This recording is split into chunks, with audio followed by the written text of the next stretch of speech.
Guys, the NBA is back. I repeat, the NBA is back. I am so damn excited. It's going to be fun. It's going to be a fun season. Welcome back to Straight Betting, fellow gamblers. The show is upon us. NBA. Oh man, I'm so damn excited. I got two plays for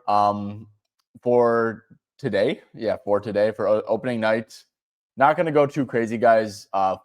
Being fully transparent here, I am very reliant on what you guys see behind the screen right now. Props Madness.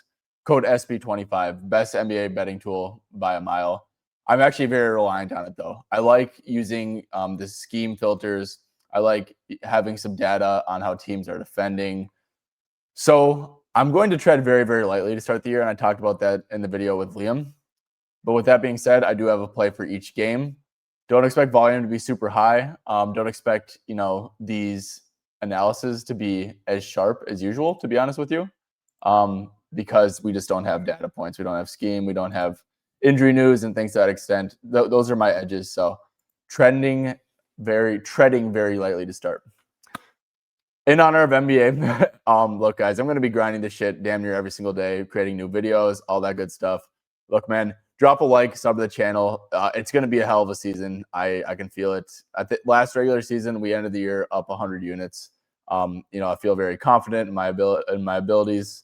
Not going to say to do that again because I ran pretty hot, but to have another damn good year. So drop a like, sub the channel, comment down below what bets you're on, what bets you agree with, all that good stuff. All right, enough said, guys. Let's get into the damn picks. Starting off with the OKC Rockets game. I'll talk a little bit about the games afterwards and, some thoughts that I have. But let's just go with the first official play, guys. I am going with Chet Holmgren over 1.5 threes. I got this at like plus 118. There's still a plus 100 at DraftKings. I think this is fine down to like minus 110. Of course, guys, I got a much better number, but look, I think it's gonna win. I think so. Let's rock with it. But hey, going back to last year head to head, right? Don't worry about that. Don't worry about this. Worry about this game, right? Houston, guys, they are starting two bigs. They're starting Sengun and Steven Adams. So this game was Houston didn't really start doing that until late in last year. They rarely ever started them together, but they did this game. And guys, Chet got up 8 threes. He got up 8 threes. And if you let's go to use a little filter here real quick. Games with Isaiah Hartenstein. Of course, J-Dub's out. So, maybe that's a little additional volume, more willing to pull the trigger. I don't even know. Go to with Isaiah Hartenstein, guys, in the regular season. Let me quick pull that filter up. I'm still getting used to all these damn filters up again. Regular season with Isaiah Hartenstein, and then another final filter, 3-pointers attempted. Not a lot, guys. This Rockets game where they started two bigs, he got up 8 threes. He hit 6 of them. But the next highest was 6 in the regular season out of 20 games. So most 3-pointers attempted by far in games with Hartenstein. And look, man, it makes sense. When Houston's going double big, Sengun does not want to step out. Sengun's probably going to guard him because Steven Adams can't move. So he'll guard Hartenstein, who, can't shoot.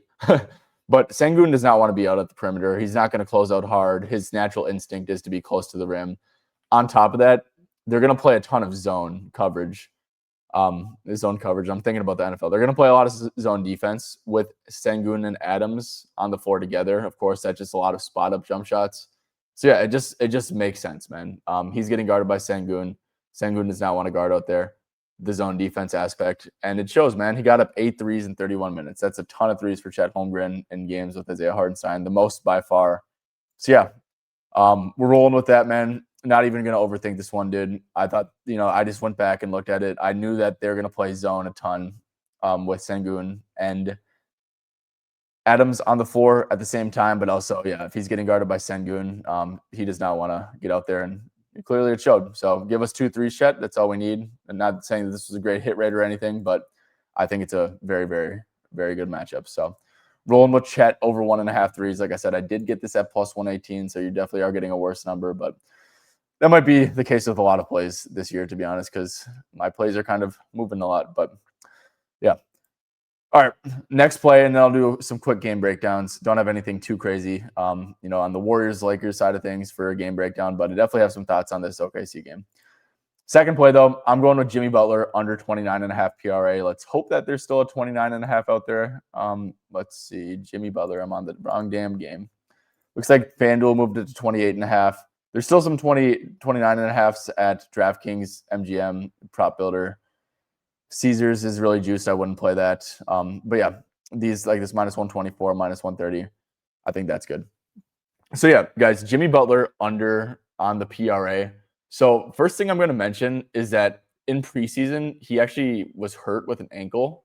He maxed out at 17 minutes in the preseason. Last year, guys, Steve Kerr, he started off the season with a 12-man rotation. And this team is old as hell. I don't think that these Warriors guys are going to come out playing big minutes. I know Steph didn't hit like 30 minutes until like 4 games in or something like that last year. A lot of that was blowout related, I will say. And I know he got hurt. But like in game 3, they had a competitive game and no one on the team touched 30 minutes, which was really, really weird. But it's just how Steve Kerr does things, man. He trusts his rotations, especially early in the year. He wants to give everyone a chance. He does have an older team, especially Jimmy, who didn't get a ton of preseason experience, man. So look, I have him playing 30 minutes in this game. And it might sound low. I actually think it's kind of high, to be honest, for game 1. So I have him playing 30 minutes. If we go in, so I'm with Golden State Warriors. Now let's go to games with Steph Curry. And it is on regular season good because we don't want to include playoff Jimmy in there. So yeah, he does have a decent hit rate here. Let's go to that 29.5. But let's see. But he was averaging, if you go to like the minutes here, he was averaging 32.8 minutes and 29.8 PRA. If you bump that down to 30 minutes, right, which is kind of what I think he's going to play here, that's down to 27.2 PRA average. And you're not going to be able to see that here, but I did the math already. And then if you go to Steph and then end Kuminga, guys, because Kuminga is a very high usage player. So when he's out there, he's getting shots up and stuff. Then it goes down a lot more. So now he's under in 7 out of 12 games. He's only averaging 27.4 PRA, and that's on 31.5 minutes. So you dock that down to the 30 minutes I think he's going to play. And then that gets him to only 26 PRA. So, but then we could also use a couple more filters, right? So this is with Steph and Kuminga, and of course, team with the Warriors regular season. I think 34 minutes is an absolute ceiling. Now he's under in 2 out of 8. You can even remove Kuminga. And then, so with Steph, and then let's go to like 20 plus, because 20 is probably like an absolute floor. Like if he, games a blowout or some shit.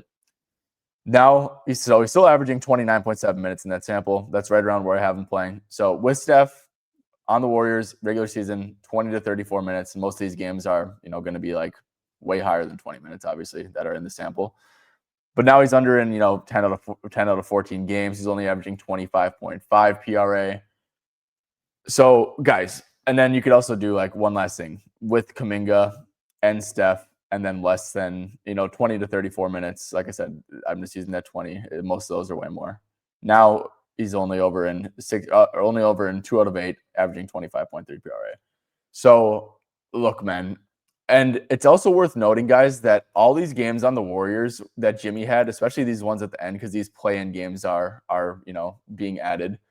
But all these games with the Warriors were like very high leverage games. I mean, the Warriors were a terrible team, kind of, or they were a pretty bad team until they got Jimmy. So they needed to win all those games with Jimmy.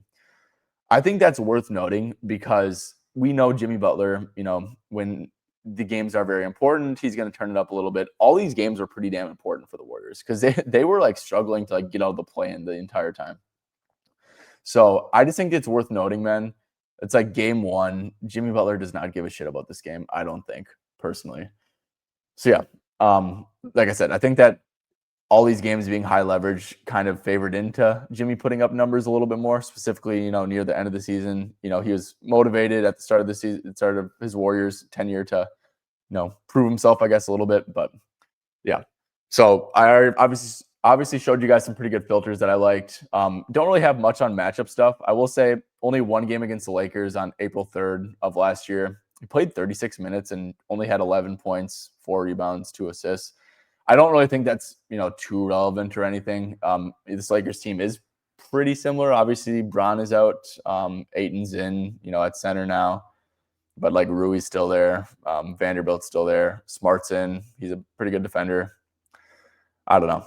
I don't think this is too relevant, but it's definitely a positive data point, I think, right? Just seeing, 36 minutes, 17 PRA, only 7 shot attempts. So, yeah. Look, I think that, he's going to see a mix of like Vando. He's going to see a mix of like some Rui in there, maybe some Marcus Smart now and then. I think all those guys can be fine. I don't think that there's like a clear matchup advantage either. So, yeah, guys, basically this Jimmy play is this dude did not play. He's coming off injury. He didn't play much at all in preseason. He's Steve Kerr is going to play a ton of guys. I just don't think he's going to play a ton of minutes personally. And I also just think that, when he's not playing, I showed you guys some good filters. When he's not playing massive minutes, he was staying under pretty consistently. So, yeah, Jimmy under 29.5 PRA. Big fan of that one as well. Okay. Sweet. So now let's go back to OKC. I'm going to be completely honest, guys. I don't really have an overall take on the Lakers stuff. I want to wait and see how this one plays out a little bit.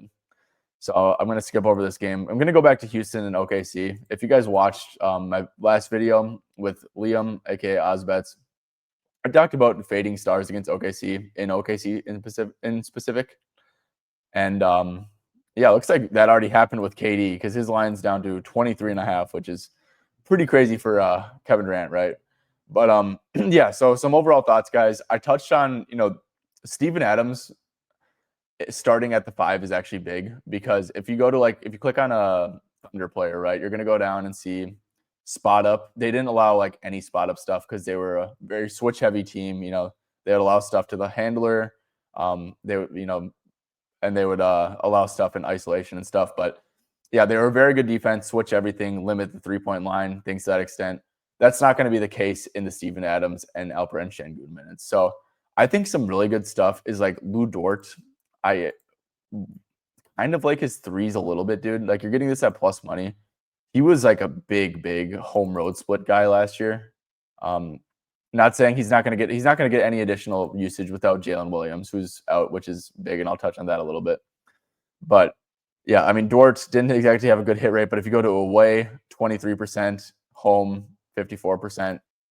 I kind of wish it was I wish that this was a better line, and maybe this does get a little bit better. But I kind of like the first quarter stuff just because we know we're going to get the zone defense in the first quarter because we know that's when Şengün and Adams are going to share the floor together. We don't know how those rotations are going to look like after that.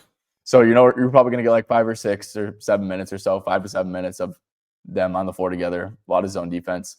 Dort should get a couple threes up in that time frame. So I think that Dort threes are a little bit intriguing. Shea, you could go with a first quarter assist because it's a brutal assist matchup based off of, not allowing spot ups, just being a really good defense overall. But I will say, guys, in the first quarter with zone defense is just pure catch and shoot stuff. It's not you can't isolate against zone defense, right? But against switching, it's the polar opposite. So first quarter stuff for Shea, I think is intriguing. 2.5 assists at, plus 160. I am kind of a big fan of that. And, obviously since Şengün and Adams are starting together, you'd expect them to, maybe play 3 or 4 stints together, maybe probably 3 if we're being honest. So, look, I don't even hate the assist because if you go to without Jalen Williams, who is officially ruled out, I mean, he was kind of crushing this line, and you're getting a plus money. Obviously, Rockets are going to be a really good defense, but just honestly, guys, Adams and Şengün starting together is going to switch. It's going to change everything, but it's going to be a drastic switch when they're not on the floor together. But who knows? Maybe Şengün and Capella are going to share the floor together too, which is another too big thing. So yeah, just there's so much to learn here, guys. And I know I'm over talking. Well, I'm the only one here, so I got to over talk. But truly, this is why you shouldn't be going too overboard, early in the season, because you just don't know how these rotations are going to go. You just don't know how teams are going to look, man. So keep volume light. But those are some stuff. I really like first quarter stuff for the Thunder because I think that there's some sneaky edges there. Like I said, the Dort stuff. Guys, I really like Isaiah Hartenstein under rebounds. I will say he's probably going to play a lot of minutes. I know in like the regular season, we can go to like with Chet. We can go to, let's see, where is the regular season? I am being slow. Regular season, there we go. So I guess regular season with Chet wasn't even all that great, to be honest. But this is a brutal, brutal, brutal matchup for Isaiah Hartenstein, man. Steven Adams is like the worst. He's like the worst matchup in the league by far for rebounding because all he does on the defensive end is box out, right? And then on the offensive end, he's going to go for the putback every single time. So Isaiah Hartenstein, guys, like I don't know if we're gonna get like an under 2.5 for plus money in the first quarter, under 3.5, and it's just like mad juiced. Look, if this like pops up on FanDuel, I'm playing that shit. Like I really like it. And then if it doesn't, I'll probably just play his under rebounds because yeah, maybe he plays a lot of minutes and stuff. I don't know. It's also game one, right? OKC has a lot of depth, even though they're kind of banged up right now.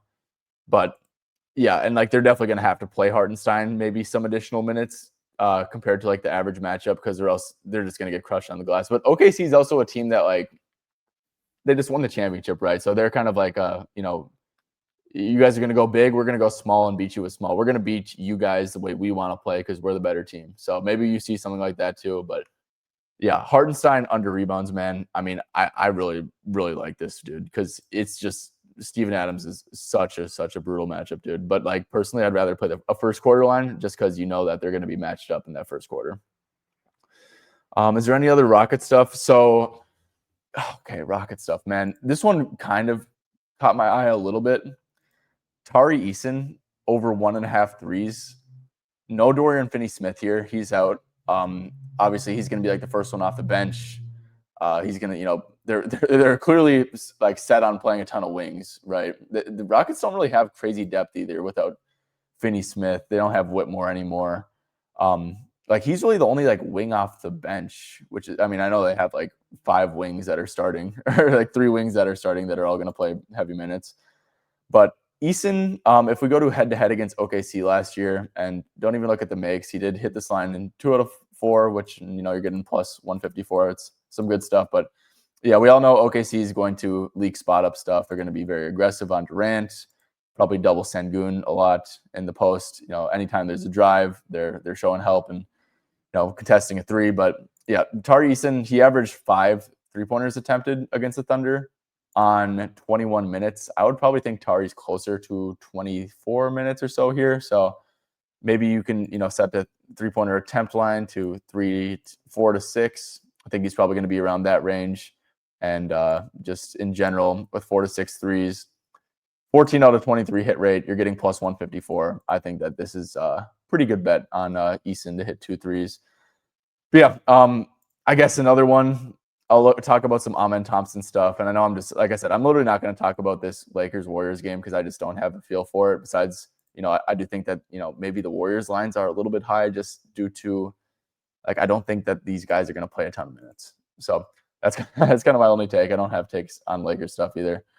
But, yeah, so on Thompson feels kind of high against the best transition defense. I don't really see much reason for that to change, to be honest. I mean, this defense is going to be freaking awesome. So, I just use the word frickin'. What a fucking nerd I am. But yeah, Thompson unders kind of like a PA. I think they're going to have crazy rim protection in there with Hartenstein and Holmgren, both healthy. Yeah, he scores. He's very reliant on scoring in transition, scoring off of cuts, you cut to the basket. They don't allow much points in the paint. And yeah, so I think that Thompson will have to hit like some threes to go over. And I mean, I don't know if you want to bank on that. So Thompson unders I'm kind of a fan of. But yeah, he also might get a ton of wide open threes. So if you have the courage to bet a Thompson 3, I mean, I think he gets a couple wide opens. Sengun and Durant. I know I talked about how I feel about fading stars against them because they just are gonna overhelp when they're trying to isolate and stuff. I'll be honest, guys. I don't know if I feel comfortable fading at 17.5 for Sengun, who did have a couple decent games against them last year. And then yeah, KD 23.5. I can't get there on the under. This was just 25.5, so some sharp money came down. And yeah, I don't know if I can get behind that. Maybe some assist stuff from Durant. It looks like Novig has a 3.5 line, -121. Use code BETTN on Novig, guys, because this is going to happen all the damn time where you're just getting a crazy off-market number. I mean, seriously, like Bet Online's at 137, Caesars is 138, FanDuel's at 156. I mean, you're saving 35 cents from the sharpest sportsbook. So check out Novig down below, guys. Code BETTN. It's a great tool to have for this NBA season. But yeah, I think that might be about it. Steven Adams maybe does seem a little bit low. 6.5 at DraftKings. Wow. I mean, he's starting, guys, so he probably should play like 18 plus minutes. Yeah, he kind of crushes when that's the case. So yeah, RA rebounds. Don't hate some Steven Adams stuff either. But yeah, all right, there, guys. That's gonna do it. Thank you guys for tuning in. It's going to be an awesome season. Always, guys, make sure to also check out Props Madness. Code SB25 gets you 25% off. It's an amazing tool, guys. I'd be absolutely lost without it. It is my edge. So, yeah, and I'm not afraid to admit that either. Like, it truly is my edge. So, let's have a damn season, guys. Drop a like, sub to the channel if you like these analysis, if you think I'm bringing you some decent stuff to the table. And yeah, thanks for tuning in, and let's have a damn season.